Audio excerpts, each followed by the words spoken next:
What's going on, guys? It's Jimmy here, and welcome to our daily show where we discuss the fourth stimulus check update today for 2021, as well as what is going on in the world and the two new upcoming the stimulus package and the next infrastructure package. We're going to jump right in. We got a lot to cover today. Don't forget to hit the like button, and here we go. First up, there is another recount for the Arizona ballots from the 2020 presidential election going on in Arizona yet again. This is happening in Maricopa County in Arizona. As you can see here, previous audits in Maricopa County, which accounts for about 2/3 of the ballots cast in Arizona, upheld the results of the election and consequently President Biden's victory. However, the current audit is significantly more political in nature than the previous reviews. It's being carried out by the Republican controlled state Senate, which has hired a little known Florida based firm called Cyber Ninjas to run the audit. Cyber Ninjas has no previous election experience, and its chief executive officer once touted conspiracy theories that Arizona's voting machines have been rigged. Former President Donald Trump has sent out a statement that says the entire database of Maricopa County in Arizona has been deleted. This is illegal, and the Arizona State Senate, who is leading the forensic audit, is up in arms. Additionally, seals were broken on boxes that hold the votes, ballots are missing, or worse. Here is a direct statement from Maricopa County, Arizona on this re-audit of the election results in Arizona. We are here under some bizarre circumstances to discuss responding to an unfortunate letter from the President of the Arizona State Senate. Think about that for a minute.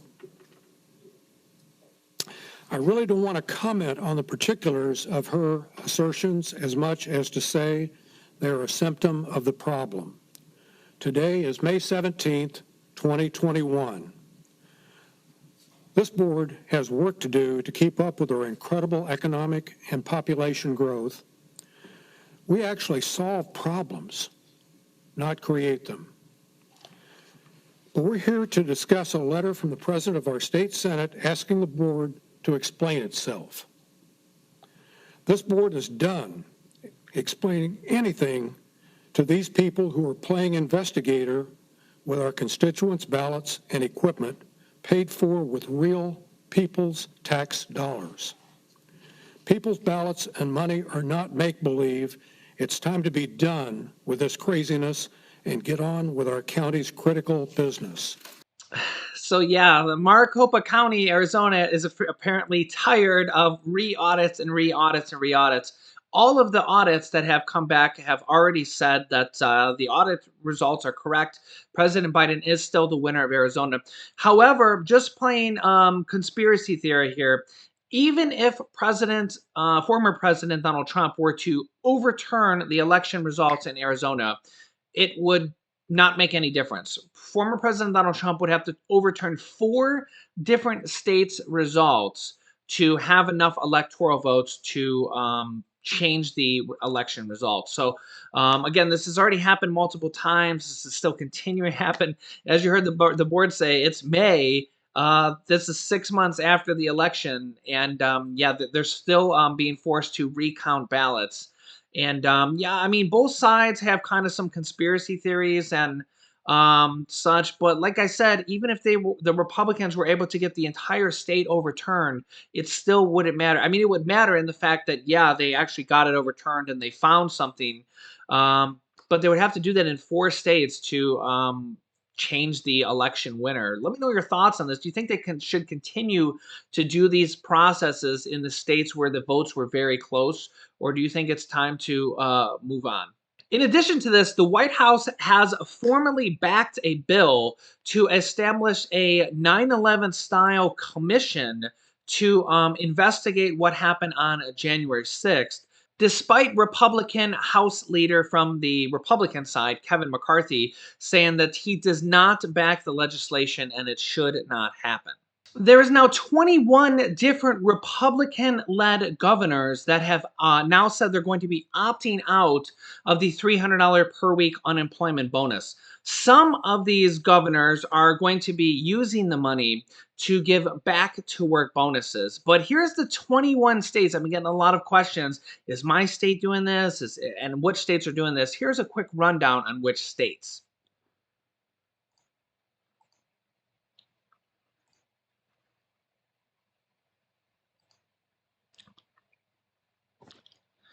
As you can see here on the screen, this is the list of states in red that are canceling the federal unemployment bonus. Idaho is canceling it starting June 19th, Montana starting June 27th, North Dakota June 19th, South Dakota June 26th, Wyoming June 19th, Utah June 26th, Arizona July 10th, Alaska July 12th, Iowa, June 12th, Missouri, June 12th, Arkansas, June 26th, Oklahoma, June 26th, Texas, June 26th, Indiana, June 19th, Ohio, June 26th, West Virginia, September 19th. That's an interesting one there. Arkansas, June 26th, Tennessee, July 3rd, Mississippi, June 12th, Alabama, June 17th, Georgia, June 26th, and South Carolina, June 30th. There could be more states to follow. I don't believe there's any Democratic governors that have announced this yet. Correct me if I'm wrong. I believe they're all Republican led states at this point, Republican governors, I should say. And more could be to follow. Now, some states are proposing or have officially announced back to work bonuses where they're apparently going to use part of this money for the unemployment money as stimulus checks or bonus return to work checks, including Arizona, which is offering a $2,000 return to work bonus. I will try to get a list of states that are currently offering back to work bonuses. If you're on unemployment from any of these 21 states, your $300 per week bonus will be ending on that date. And the majority of these states, if not all of them, are going to be also cutting the extra week unemployment bonus. So each state normally has a certain amount of weeks that they will offer unemployment pay for.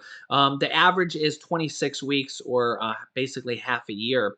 And the pandemic and these last stimulus packages extended that to 52 weeks or sometimes even longer. So if you're on week 30 and your state stops these unemployment benefits here next month, then you actually could lose all your unemployment benefits if you're already past the state's allotted amount of weeks. You're going to lose your regular state unemployment benefits and your $300 per week. So you're basically going to lose all unemployment benefits. Now, Democrats see this. The pandemic at this point and the terrible, terrible jobs report and the terrible retail sales report that we just had, both indicators basically saying the economy is not really doing that well, and we're very, very slowly creeping out of this recession. It's likely going to be a while. Democrats are really saying two different things about the, well, a couple of different things about this. Number one, this means even more that we need to pass more stimulus. The next stimulus package, we need to include a forced stimulus check in this next package, the American Families Plan, as well as we have between 75 and 100 Democrats that are pushing for the monthly stimulus checks as well. As you know, we have two different plans. The plan from the U.S. House of Representatives that is for a one-time $2,000 stimulus check, then followed by $1,000 monthly recurring payments. And the plan from the Senate, which about 24 Democratic senators were behind at the time of releasing this bill and this letter to the president, that is pushing for $2,000 monthly stimulus checks that would go until the pandemic is over. There's also a petition that has been signed by now over 2.2 million Americans that are calling for that exact bill from the Senate, which is $2,000 per month until the pandemic is over. This is one of the largest petitions I've ever seen with the most amount of signatures. Also, another stimulus program that came out in the last few days, I just want to remind you of, that literally could mean an extra $600 stimulus check in your pocket, is the Emergency Broadband benefit program that came out just in the last few days.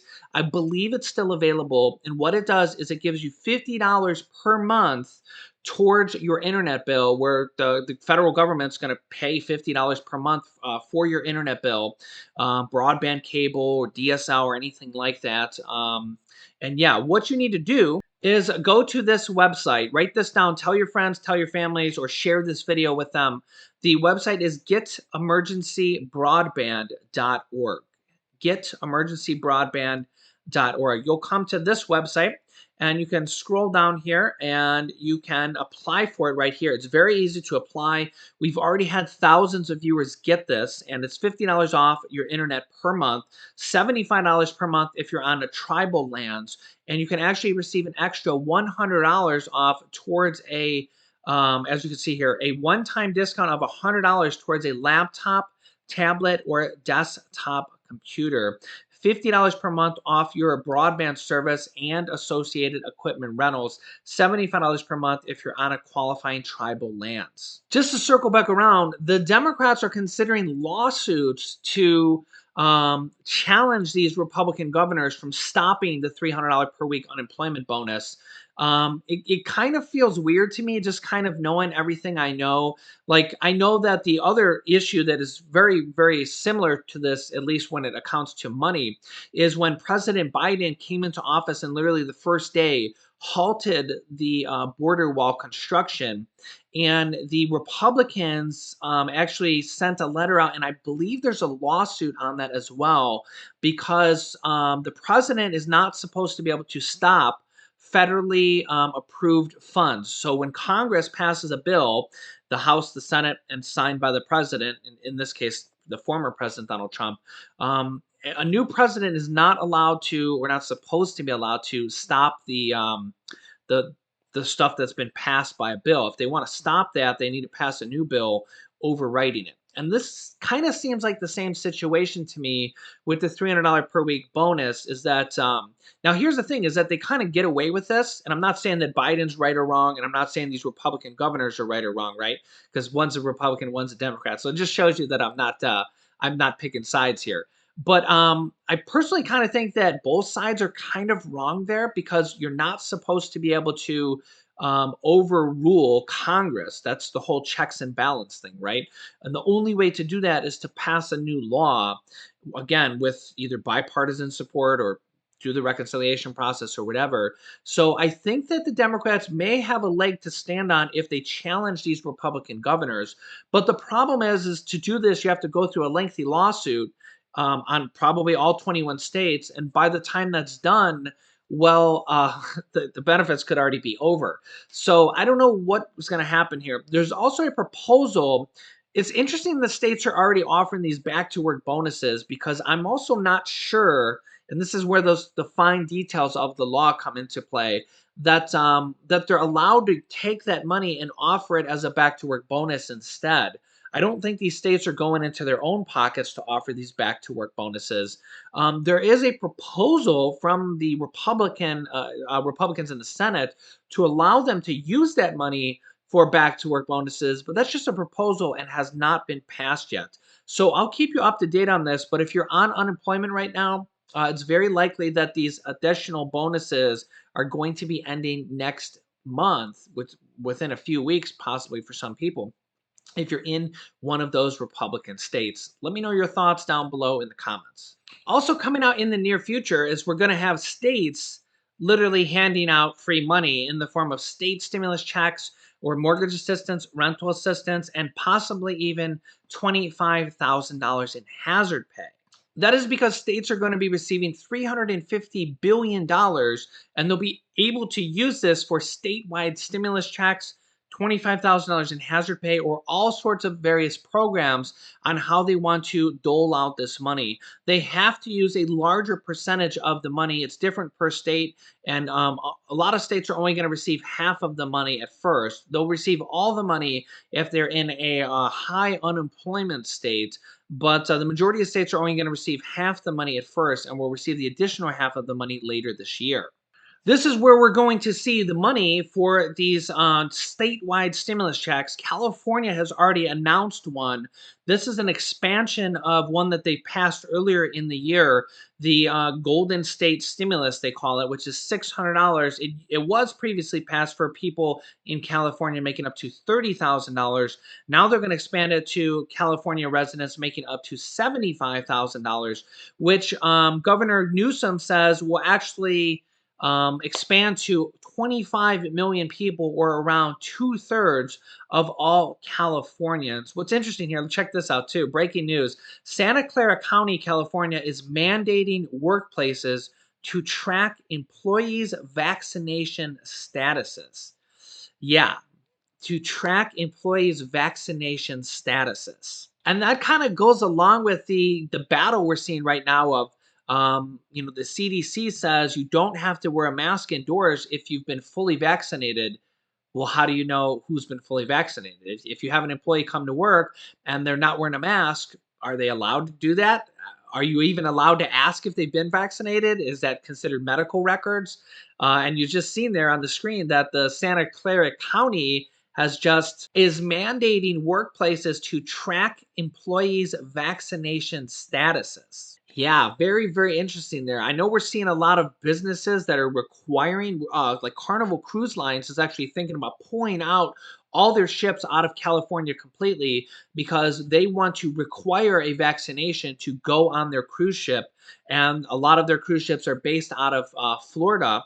And did I say California before? If I did, I meant Florida. But yeah, they're talking about pulling all their ships out of Florida because Florida Governor Ron DeSantis passed a executive order that says no vaccine passports, which is basically showing your vaccine ID, is allowed. So they're basically saying it's already been passed through a executive order on the state level that you can't show a vaccine identification for anything. No businesses can require it. No cities or counties can require it. And Carnival Cruise Line's like, well, this is what we want to do. So they're actually considering pulling all their cruise ships out of Florida because they want to require people to have a vaccine to go on a cruise ship. And I understand why their thinking is that way, because if you got a cruise ship with thousands of people, if people aren't vaccinated, they literally can be having the virus and spread it. But again, then you kind of get into that whole argument of, do you believe in the virus? Do you believe in the vaccine? And we get into that kind of age-old Republican versus Democrat argument. Republicans, a lot of them don't even believe in masks. They don't even believe in vaccines. A lot of Democrats are saying, hey, this should be mandatory. We should have to show this identification. Are we going to see this happen in the near future with children having a requirement to have this vaccine? As we know, children are already required to have about 5 or 6 different vaccines as it is. So yeah, that's kind of the state of our country right now. Let me know your thoughts down below in the comments. I'll keep you up to date with everything going on in our country, all the daily news, as well as anything stimulus related, these statewide stimulus checks and programs coming out in the near future, the unemployment stimulus that's kind of at a debate right now, as well as the next stimulus package, the American Families Plan, and the next infrastructure package, the American Jobs Plan. If you're new to the channel, make sure to subscribe down below so you don't miss out on new updates. New videos come out every day at 10 a.m., 3 p.m., and 8 p.m. Eastern Standard Time. Don't miss the video because we cover different programs in different videos. You can click this video here to watch my newest stimulus check video next. And this video teaches you how to start your own business selling products on the Amazon FBA program. I've had dozens of students that have replaced their 9-to-5 income by selling products on Amazon FBA, and I teach them how to do that. So click on one of those videos next. Thanks, guys, and I will see you in the next video.